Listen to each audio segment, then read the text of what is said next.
Howdy. I hope everyone's having a wonderful day and a wonderful week. Earlier this week, I was reading an article that was actually on a finance website that had more to do with leadership and employees than it had to do with finance, at least the way that I interpreted it. In essence, you had a guy who was working for this company that made millions of dollars a year, and he felt unappreciated at his job. He didn't like the guy he reported to. He really didn't like the company all that much. And he thought that he deserved a little bit more. So what he started to do was use the company credit card for a few personal things, such as buying gas for his car and sometimes buying himself lunch. And he kept waiting for someone to notice that maybe there were some expenses on there that shouldn't have been there, but no one ever did. So over the course of the next 4 or 5 years, he started to escalate. And he was getting away with murder, so to speak, by a lot of the purchases that he was making. The guy took trips. He was able to refinance his house.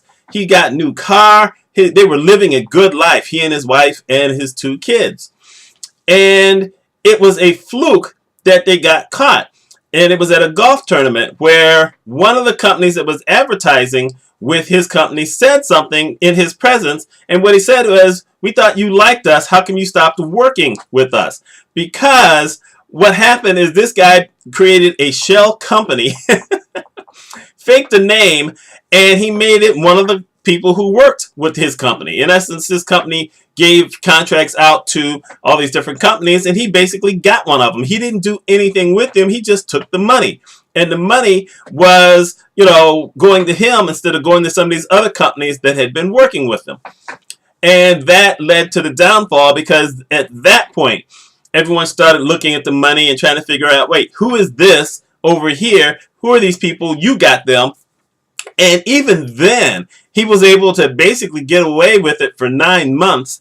I mean, you talk about, at one point, just pure idiocy. He never shut it down. He just sat there waiting for something to happen, and he thought he'd lied his way out of it. And he didn't. And one day he shows up at work. He gets called down to the office. The police are there. And the rest is history. He's in jail. However, his main reason for doing it is because he thought the guy he reported to was a jerk. And it turned out that he would say things to this guy, and the guy didn't understand. He acted like he really didn't know his own business to know what the guy was saying to him. And that was another part of his frustration. He felt, here I am trying to help this guy out and trying to give certain information and whatever, and he's totally ignoring it. He has no clue, and I'm never going to advance in this company, so I might as well take what I'm getting now.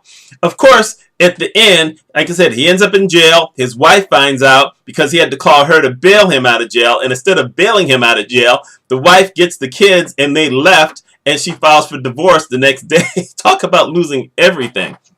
Still, it brings us back to this question of why people need to think about being good leaders. Just because this one had $1 million stamped on it does not negate the fact that had this guy been a better leader and knew his job better, none of this would have happened, or it certainly wouldn't have happened to the degree that it did. That's just amazing, millions of dollars.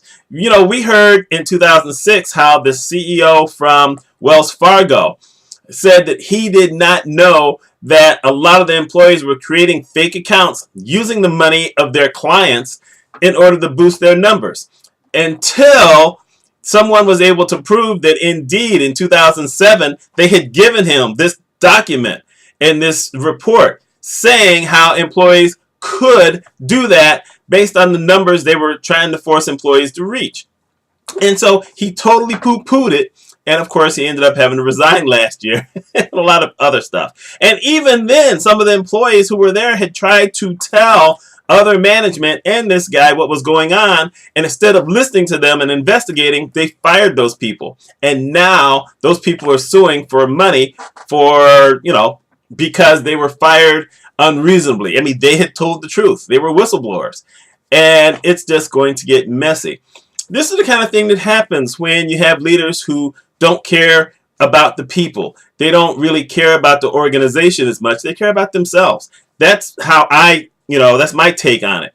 I think that if you really care about the organization, you're going to do whatever is necessary to help the organization. You don't necessarily care as much about your position in the organization. And that goes down to the employees as well.